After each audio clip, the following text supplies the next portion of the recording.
We have to help advisors shift the conversation. When someone approaches me, they want to start talking all about the finances. However, before we get into any of that, I have to shift the conversation. I have to see you as a human, understand you as a human, how you think, what you feel, how that influences what you've done, how you've invested money in the past. I've got to understand who you are before I do all the data gathering and before I look at all the numbers there. That's the human first approach. It becomes human first financial guidance.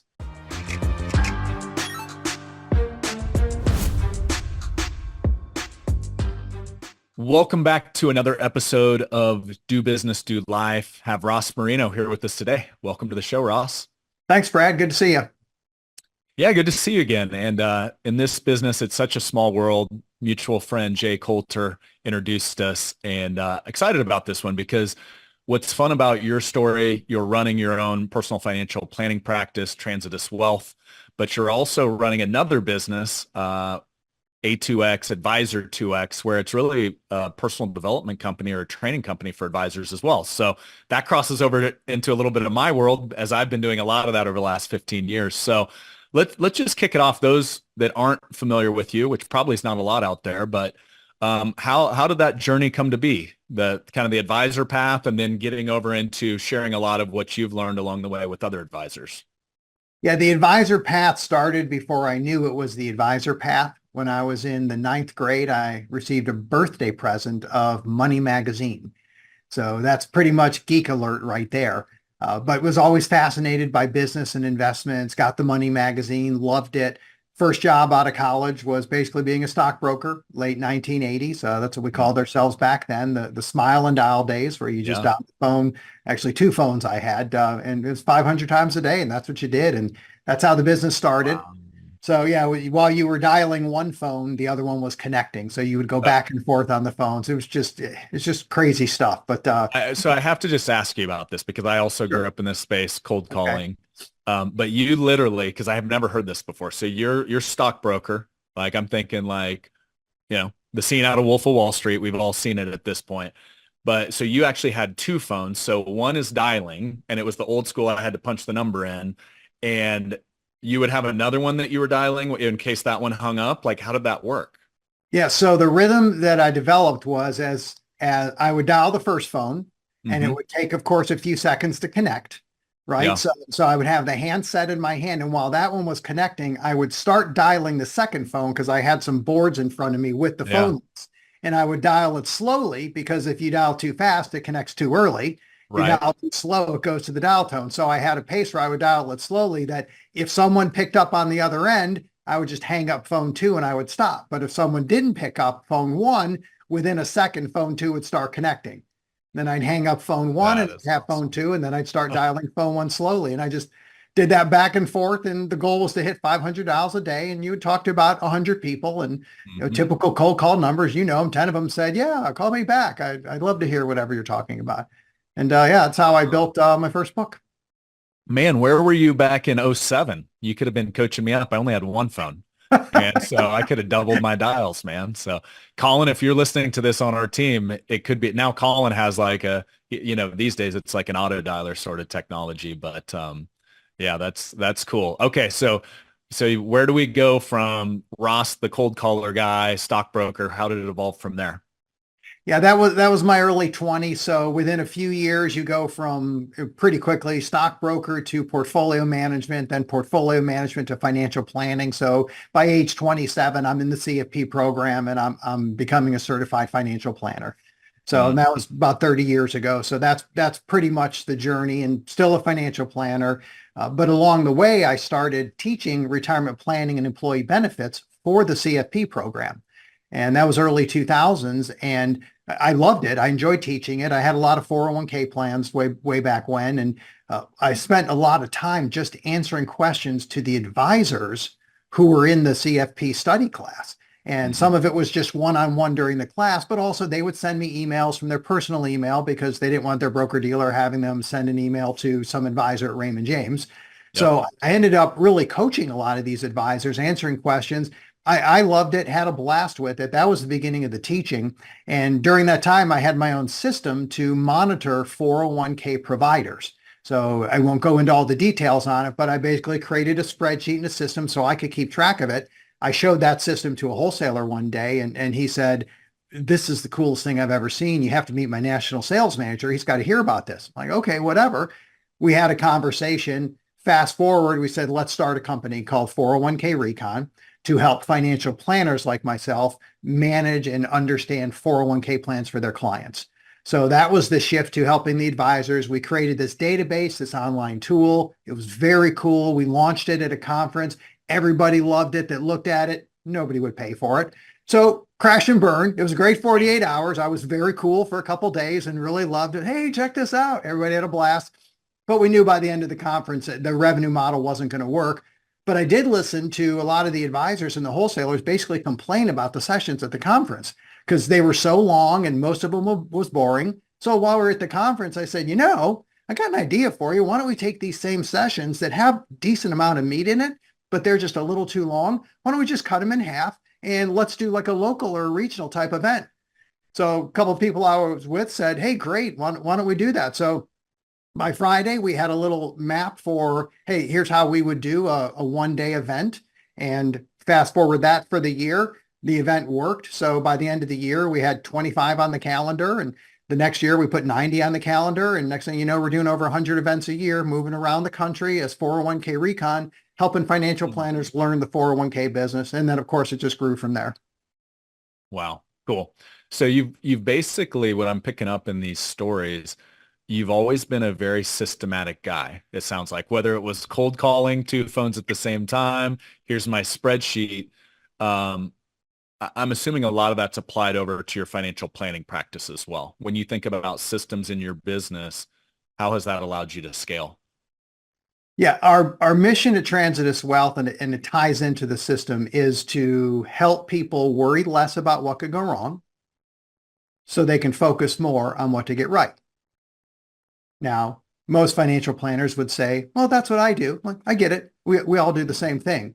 I tie that into the only way or the best way to worry less about what could go wrong is to get organized. And that's how we launch into the financial planning process. So it's very systematized in the sense that we have a human first approach, which we can talk about, but we tell the prospects as they come in that we are going to get organized. We do have a system, usually begins with asset map. So we create a financial map, get the big picture, and then if we have to dive deeper into financial planning, we do. But everything's systematized, everything has a process, and it's not just what we do internally, but we communicate that with the clients to let them know that this is a process we do, and we always tie it back to, and it's so you can worry less about what could go wrong and focus more on what you want to get right. Cool. Let's, because our time's limited, let's just jump right into it. You brought it up. Before we hit record here, we were talking about Shift, which is also a conference that you've done that's focused on behavioral finance that, if I was investing in stock in things that are skyrocketing in finance right now, behavioral finance would be like, I'd put all my money right there with the growth I've seen there over the last handful of years. Brian Portnoy came on to the show a few episodes back. I know Daniel Crosby is also a friend mutually. Two guys that are doing big things in behavioral finance. So how... You mentioned you'd done some work with Brian Portnoy on kind of a human first approach that then leads into the systematic approach you just mentioned. And you're also doing a conference around behavioral finance. So maybe we focus there right now. It sounds like that focus started in your own personal practice and then it led to a conference. So maybe just share that journey a bit. Yeah. So the journey with the personal practice would have gone back, I don't know, 30 or so years. And I'll do it rather quickly because, too many details. I mean, I get bored talking about it. So I can imagine what it's like listening to it. So when I first became a financial planner or started studying, I had a back injury, spent 6 years basically working on a room over my garage, laying on the floor on pillows.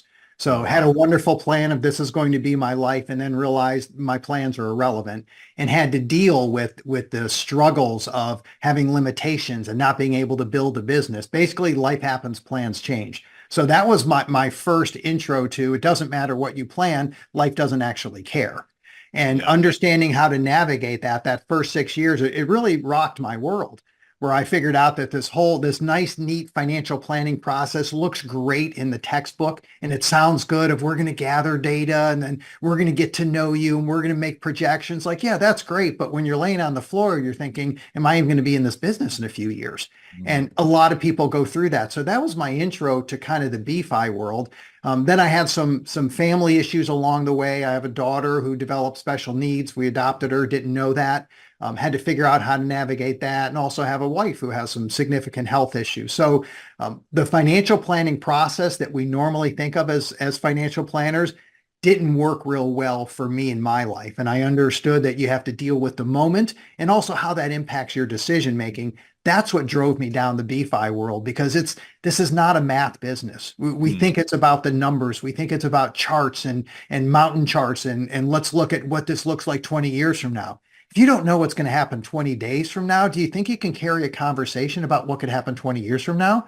So that's the shift of the BFI and towards the human first, is to realize that there's value in financial planning, but what most people have to deal with, and I dealt with it a lot, is life happens, plans change. I need to make decisions now.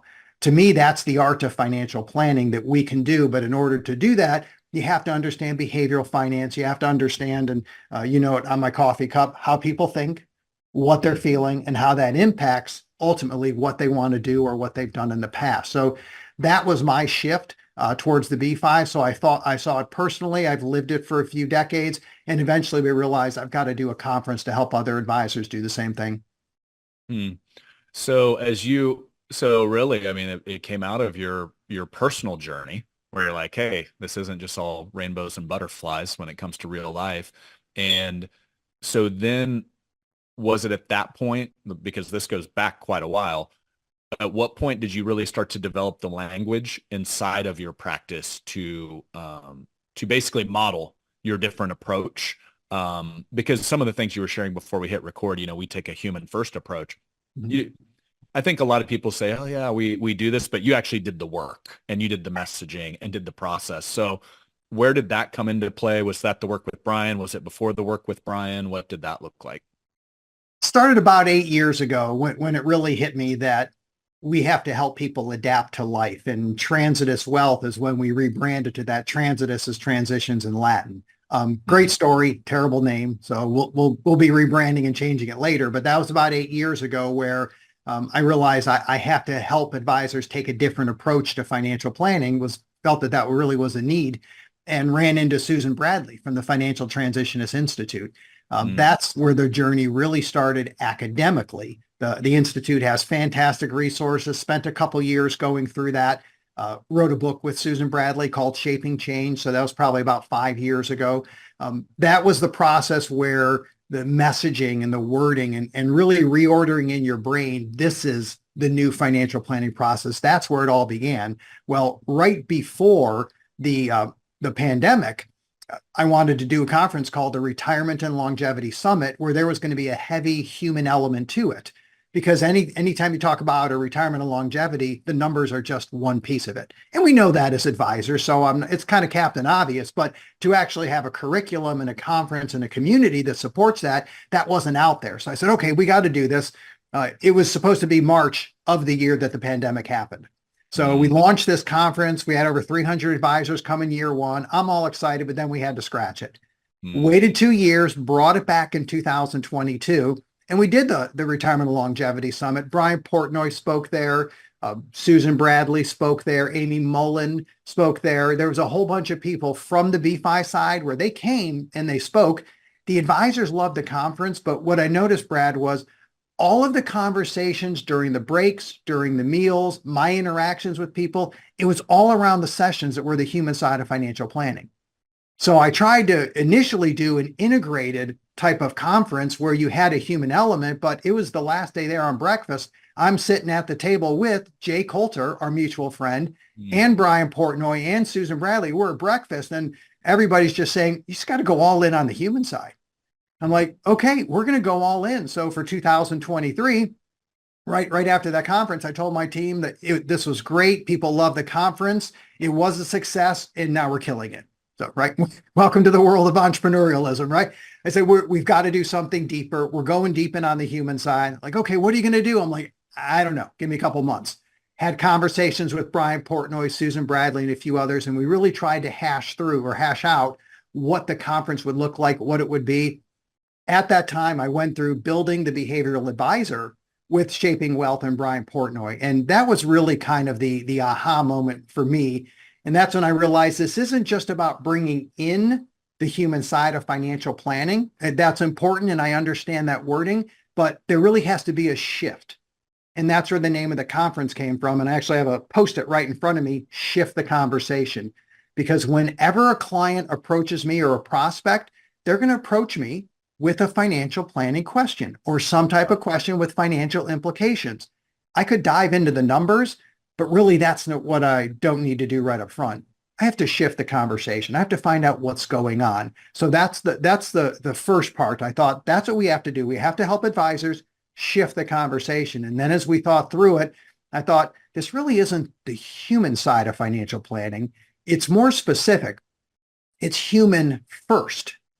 And what that means, Brad, is when someone approaches me, they want to start talking all about the finances. And we're going to get to all that because I was the kid with Money Magazine in ninth grade. I'm a geek. I love that stuff. So I can't wait to talk about it. However, before we get into any of that, I have to shift the conversation. I have to see you as a human, understand you as a human, how you think, how you came to think the way you think, what you feel, how that influences what you've done, how you've invested money in the past. I've got to understand who you are before I do all the data gathering and before I look at all the numbers there. That's the human first approach. And when I do human first, now I don't feel like I'm a financial advisor because I don't feel like I'm giving as much advice because that's very prescriptive. Do this, do that. Here's how you do it. I feel it's more guidance. So I thought if we can help people shift the conversation, it becomes human first financial guidance.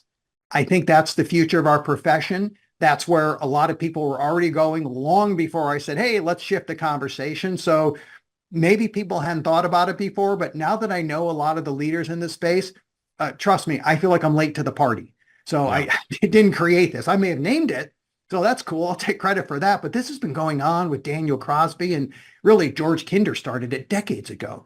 Right. So this has been going on for a while. So that's where the conference came out of. So we did it as Shift, did it the first year, had great success with it. Michael Kitces was very gracious and gave us the top conference to go to for behavioral finance. And we just had it recently, a couple of months ago, had over 500 attendees, really good conference. And it's just a great community. And there's a lot of really awesome advisors out there already shifting the conversation. I think that is so well named. If we even first off, congrats, because Michael Kitces, one of the things I love about him, he is a straightforward guy. He's been on the show a couple times. I've learned a lot from him over the years. I know many advisors have that are listening in, but congrats on. We were joking a little bit before we went live here. I'm like, congrats, you're the conference of the year 2024 to attend, according to Kitces, in behavioral finance, and I was like, what other ones are out there? And you're like, not a lot. And I was like, awesome, because you're blazing the trail. So I love that you saw a need, Ross, and you jumped in. And if we look back and just rewind in your personal story, talk about a shift, cold calling, selling stocks over the phone when you first got into the industry, that's very not human first. That's just selling products. And Right. One of the things we talk a lot about at Triad is it's about the process, not a product. And, product, whether insurance, whether asset management, there's a lot of different products and tools out there. But if you're not following a process, and I am 100% all in on a human first process, because by the way, if you're going product based and financial planning based, I mean, with the crazy stuff AI is coming out with these days, like you're fighting a losing battle long term. That's all math. And one thing that robots can't do, someday they might be able to, but at this point, that's be a human and connect on an emotional level. And so when we look at your shift, let's go back to your practice. I look at this as like the lab that you're working in outside of the conferences that you're doing. How did you shift your appointment process, maybe how you even market your business, where probably when you first started out, you were selling products or selling stocks, and now you're taking more of a human first approach. How did that shift the language? How did that shift the marketing? What did that look like? When I started down the financial planning track 30 years ago, once you become a financial planner, it's pretty easy to stay in that lane. So Hmm. people approach me for financial planning, and that's what I did. Now I had a human element to it, and I was able to talk about it. And I had money personality tests, so I had some different BFI tools that I used. But a lot of those way back when people have one personality in a bull market, they have another personality in a bear market. It's like the dirty secret of risk tolerance questionnaires. Like, great, after the market's been up 2 years, everybody can take a little risk. Then For when it sure. goes down 30%, I'm really conservative. Well, yeah, join the club. Right? When they Yep. say, gee, I wish my portfolio was in cash. Hey, join the club. I wish I was in cash. So we all do. It's just part of it. Yep. Bear markets stink. So I realized the futility of that, but I was always using different tools and having those conversations. But as I went through some different life events and experiences, that's when I went to the certified financial transitionist route. Then I could start talking about how life happens and plans change. So that was really about 8 years ago when the practice was able to transform.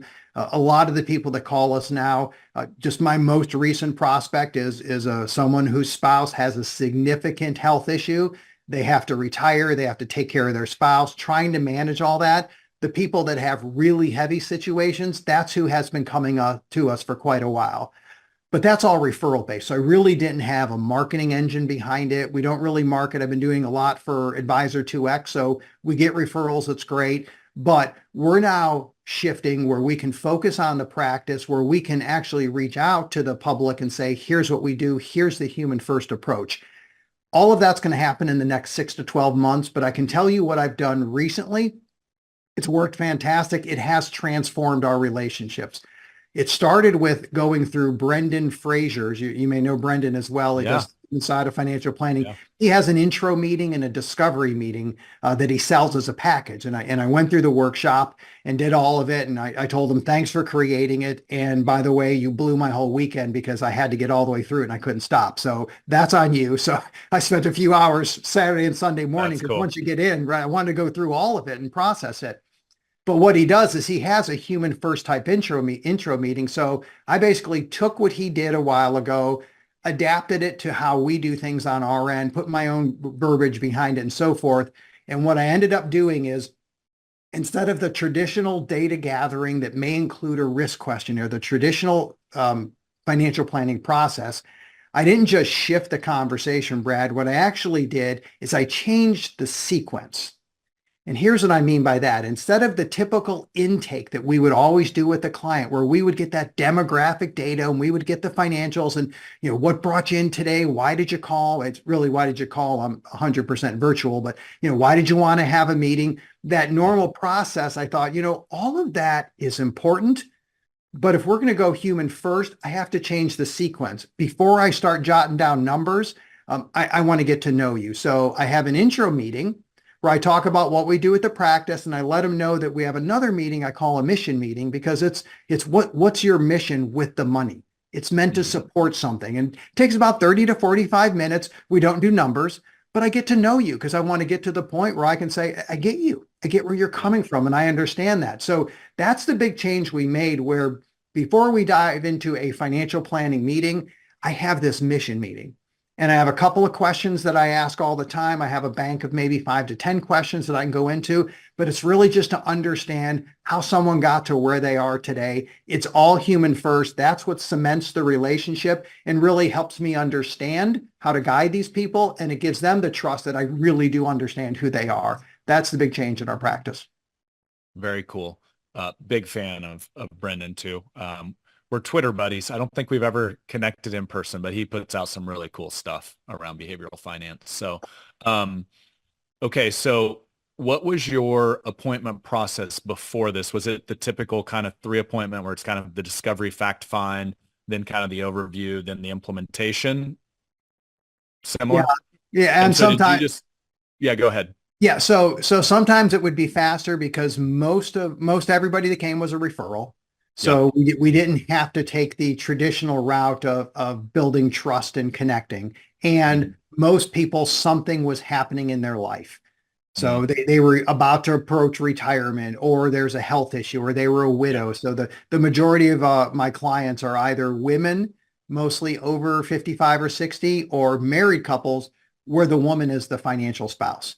So that's predominantly our practice. We have some married couples that the men are the financial spouse, but they're mostly older. But our people are mostly driven by, or the relationships are driven by women. They know ahead of time who we are and what we do. So that shortens our process a little bit. But yes, it's the what's going on. I have what's called the Transitus Process on the website, and I just have 4 questions, and this has always been the process. It's what's going on, which is why did you want to meet with me? And they would tell me what's going on. It's event driven. And then how did you get there? Give me some backstory. And everybody tells you what led up to that, which is great. And then I ask them, what do you based on that, what are you thinking? How are you feeling? And they share. They tell me what they're thinking and how they're feeling. That's been the intake process for quite a while. Once we get through that meeting, you can go straight into financial planning. So we're more of a 2-meeting practice. But now, after we do that, those 4 questions, now we go into, well, we have a mission meeting first. So let's go ahead and do that. And then we'll dive into financial planning. Cool. So what I'm hearing you say is you kind of had a 2 appointment process before, and then after going through kind of what I would call Brennan's course, you bolted on a 30-minute get to know you intro meeting before you get into those 2 appointments, just to really focus on the human aspect. Yeah, it's mostly the second meeting. So the intro is going to be the same. So intro meeting is always the same. And let's dive into financial planning is the same. That goes to another team member, but we put in a second meeting, which is the mission meeting.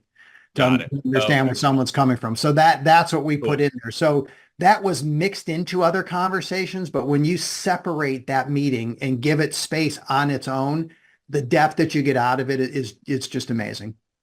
What do you do? And I've heard this from other advisors we've worked with, where kind of meeting number 1, somebody brings in their statements and pushes them across the desk. Hey, can you look at this for me or that for me in that meeting? Because it's 100% not fact-finding based. You just kind of push the reports back to them and just say, hey, today's more about you, not about, the accounts or the statements. What's your approach there if they try to jump the gun and get into that stuff? Yeah, it's an interesting question. I'm Zoom first, so you can't shove your statement. Oh, okay. Well, that makes sense. Get away with that. However, I will say that they will run down the list of here's what we have, here's what's going on. The ones that are pushing hard on the numbers and the statements and the investments, oftentimes they're not going to become clients because either they just want to talk about the money or they think it's mostly about the money. And it's tough to help someone like that. They'll be chasing returns. They're on the far end of the spectrum for emotions. Either I want everything mega safe, but I do want to beat inflation. What?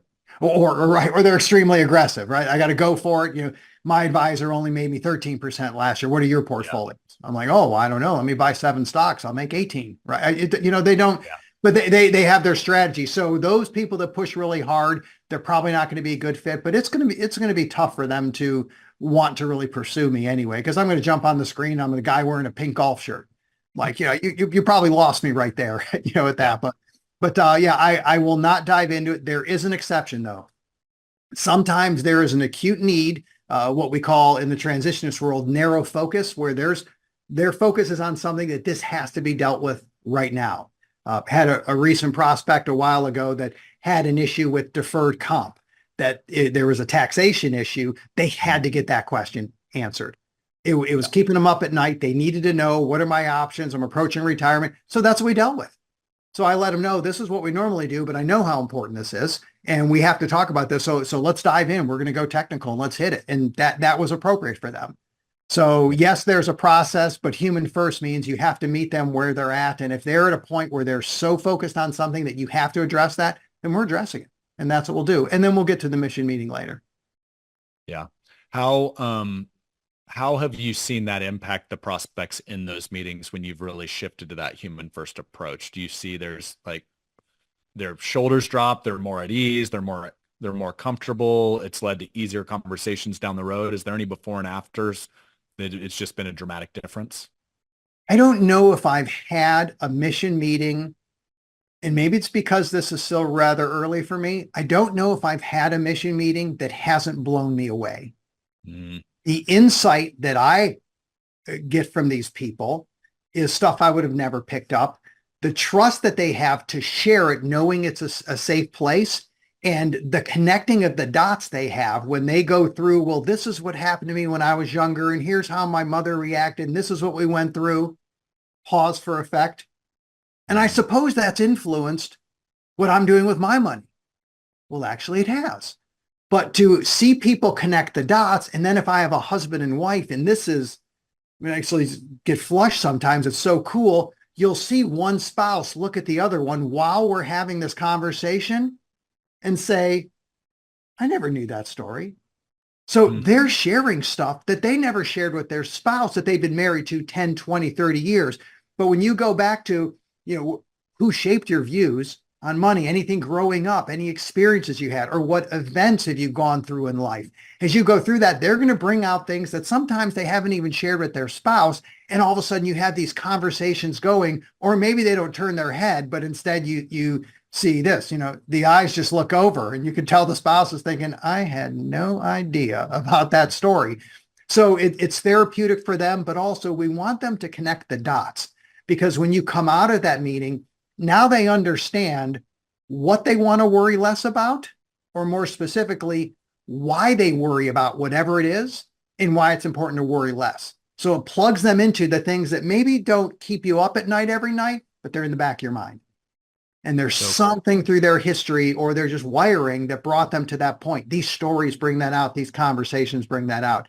So to have this conversation, and we record them, people know they're recorded. People in the office watch them, and we'll come in and say that was awesome. That was amazing. Because I'm just listening. It's amazing. Yeah. It's financial couples therapy is what it sounds like to me. I was joking with Daniel Crosby, who was a therapist before he got into this space. And this business is so much of that. Psychology, therapy, your story on spouses actually learning for the first time why their spouse makes these money decisions.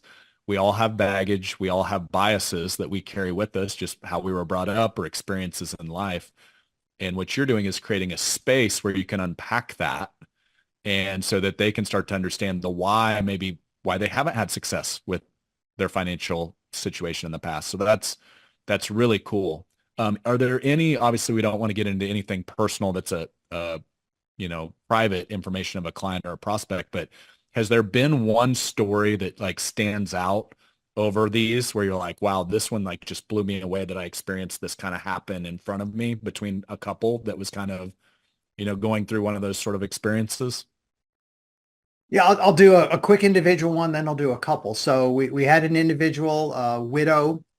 She inherited a bunch of money, didn't know how much money she was going to inherit. So it was many millions, so life-changing in dollar amounts, right? So person was out of town, told him, why don't you just come into town?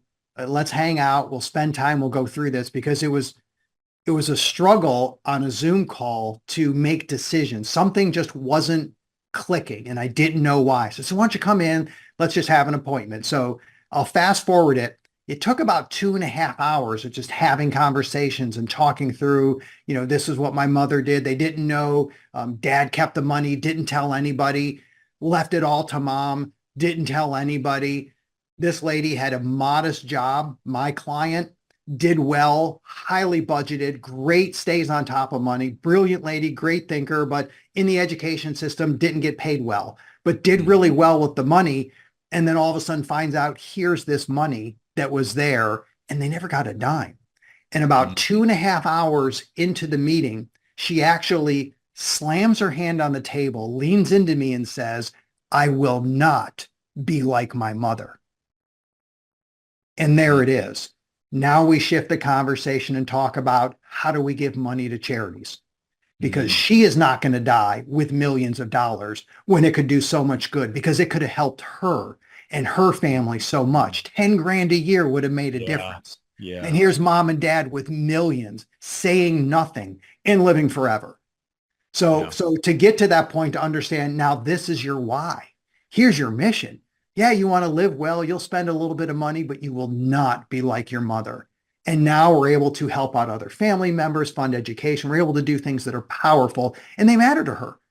But if I didn't keep talking through, not tech strategies, but what your life was like, what went on, we're not going to get there. And yeah, it took 2.5 hours. before she slammed the table and we finally got it. On the Wow. couple side, what you'll have is specifically traumatic events. So if one spouse, here's a prime example, one spouse um, had most of their wealth in a single stock, and it was right before 2008. They retired, they pulled their money out of the stock, and then within like 30 days, that bank goes bankrupt. So here's someone that was this close to losing almost the majority of their retirement after decades. And if that don't freak you out, I don't know what will. So here's the one spouse who pay cash for everything, pay down debts. I don't want to take risk. If I don't understand it, I can't invest in it. Well, what do you understand? I'm not sure I understand any of it. Bright guy, but he doesn't understand any of it because he almost lost his entire wealth in a bank stock. He will not invest.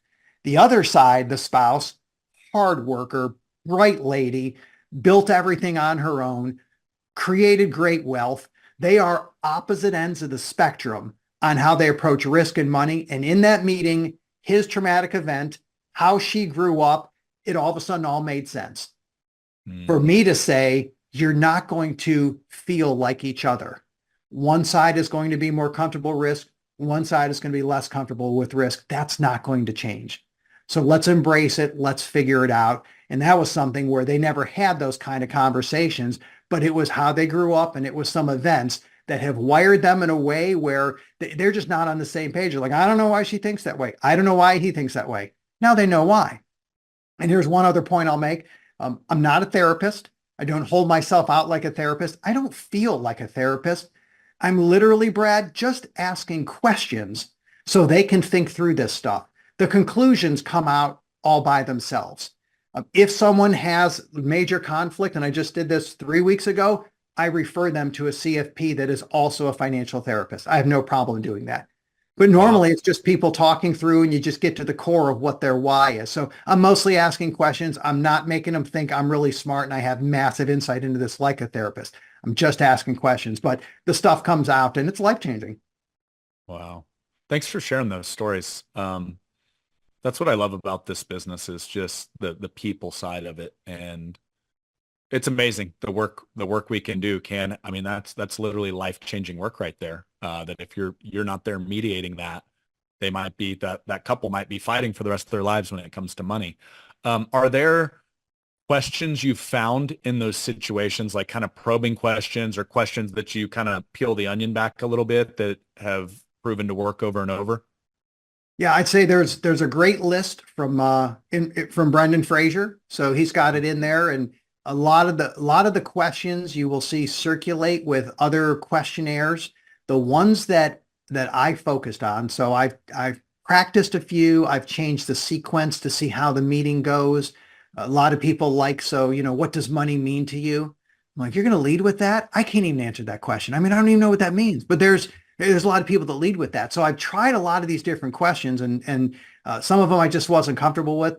Here's what I've come to now. I've got 2 questions that I think if you're an advisor for 1 year, you can do this. If you've been doing it for 30 years, you're like, I don't want to do that human stuff. Well, here's 2 questions. You can do it. Here's what they are. The first is, I would love to understand how your views on money were shaped, because everybody's been influenced as we grow and mature. Just as you're nodding, everybody nods. And like, this is part of our life. So if you don't mind me asking, go back to maybe growing up, your childhood. Was there anybody specifically or some people that actually influenced how you view money?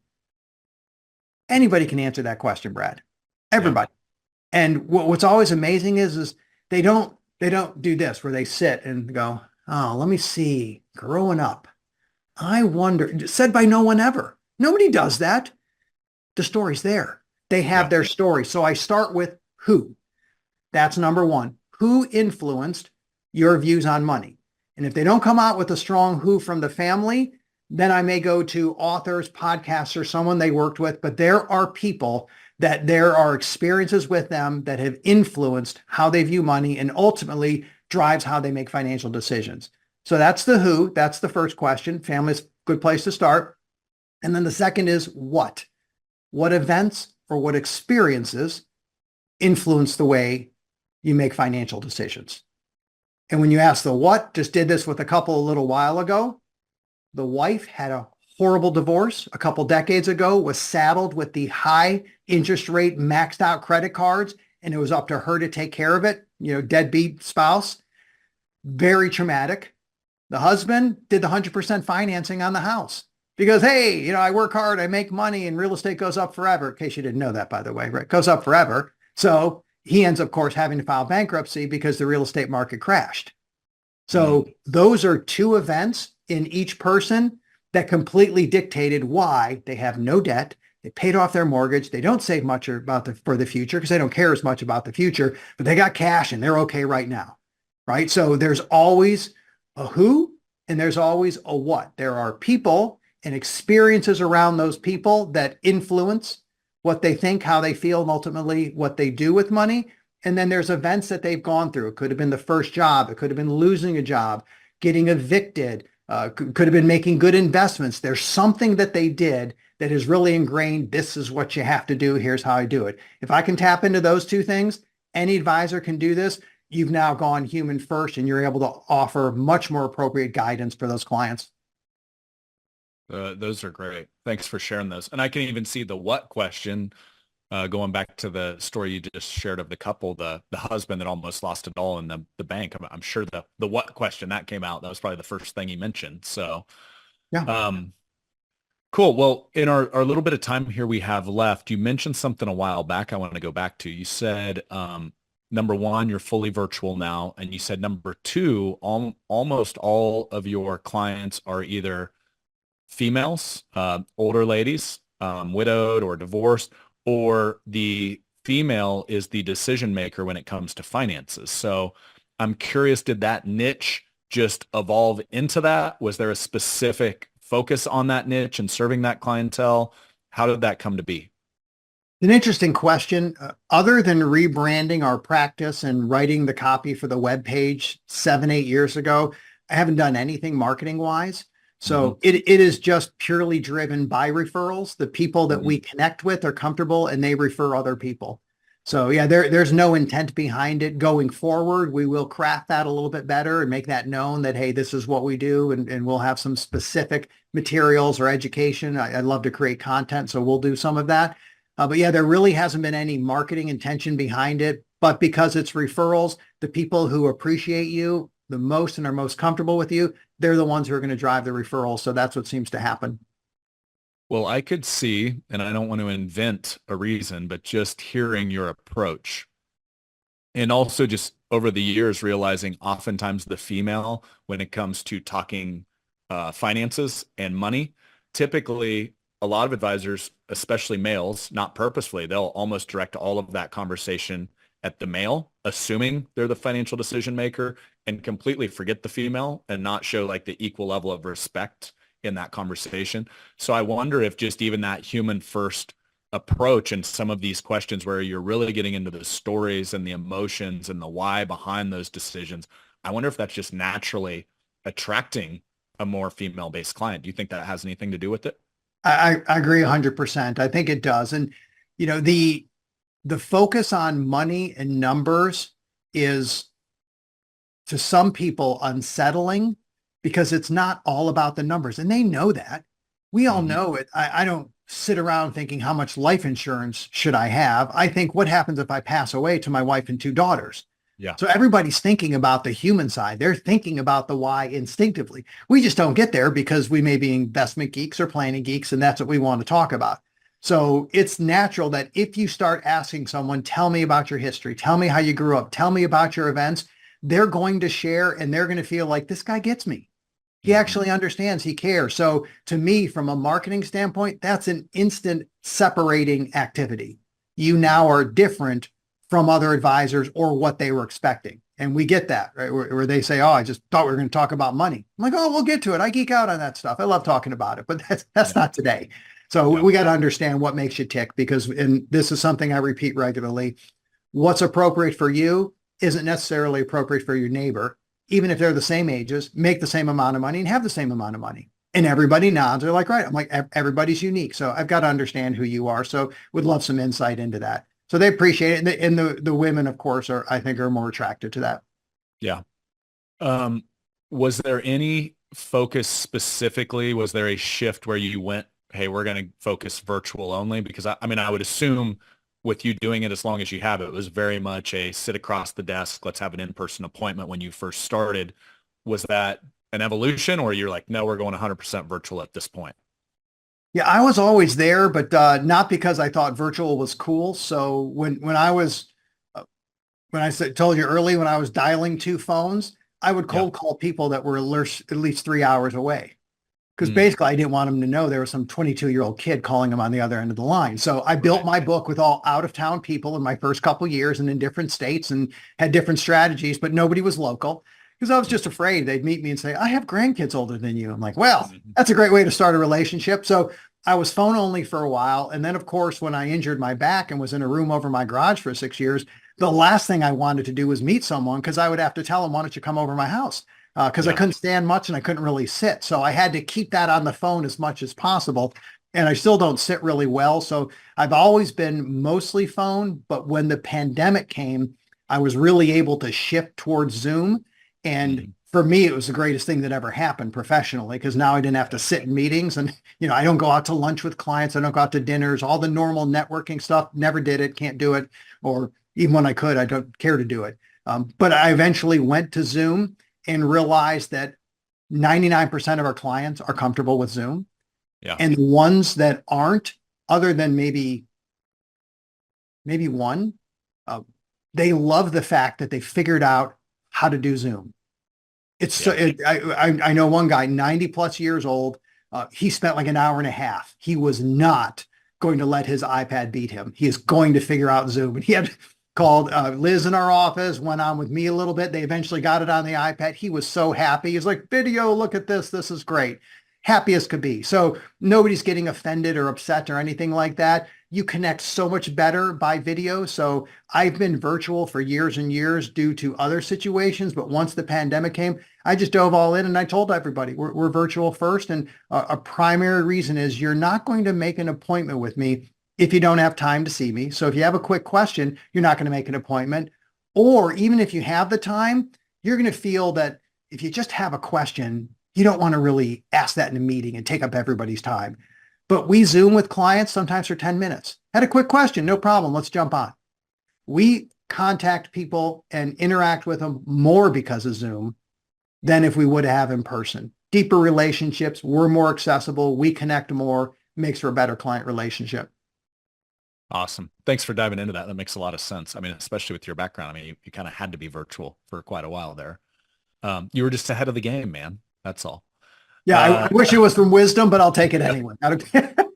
well, hey, as we wrap, Ross, this is the Do Business, Do Life show, and one of our approaches at Triad is to help our members, to help our team create unlimited growth, joy, freedom in both their business and their life. And so I would love to hear, what is your definition of doing business and doing life as we wrap here? Yeah, I think it's where you don't feel like you're working too much or you're not working enough and you're able to be home for dinner if that's what's important to you. I'm real big on balance. I'm entrepreneurial, so instinctively balance means work 70 hours a week. It's because isn't that normal, right? Isn't that what successful people do? And I wake up early. I'm usually up at 4 in the morning and I have a morning routine. But I think to figure out how to work things together to where they balance and always adjust is something you have to do. I just am in the middle of a realignment of doing business and doing life. So today is actually a great question. We're recording this on Friday. This is the last Friday I have everything on my calendar for the foreseeable future. So I have now made Friday health day and family day. And Awesome. even just texted my wife saying, yeah, last day. And then I'm hanging out at home on Fridays and I'll work out or play pickleball or golf and hang out with my family. And that's okay. So I cut it down to 4 weeks. Doesn't mean I'm not going to work too many hours, but I'll do them early in the morning. I do them when other people aren't up, but always analyzing, looking at your values, looking at what matters and trying to adjust your schedule accordingly, because sometimes you got to work a little more, but sometimes you don't. And if you Yeah. don't, then put some more time in the family, or sometimes family needs pop up and you got to spend more time with the family and less at work. And guess what? It's okay. So it does not matter, right? And you know the old joke is nobody's on their deathbed saying, man, if I would have worked a little harder. Can't, Yeah. can't believe I didn't work 70 hours a week or work hard or make more money. Right? No, nobody's saying that. So challenge, am I doing work? Am I doing life? Review regularly. Is the balance where it should be? And I think you'll be okay. Love it. Well, hey, good for you, man. I love that you're taking Fridays off. So thanks for sharing your last Friday working, at least for the foreseeable future with us. And you brought a ton of value to the audience out there. So thanks for sharing so openly. And hopefully someday our paths cross in person. This has been awesome, man. So thank you. Now, I appreciate you having me on the show. Love the questions. Love what you do. You're obviously an influencer in our profession. You've been helping people make decisions as well. So thanks what you do for the advisors out there. Thanks, Ross. Till next time.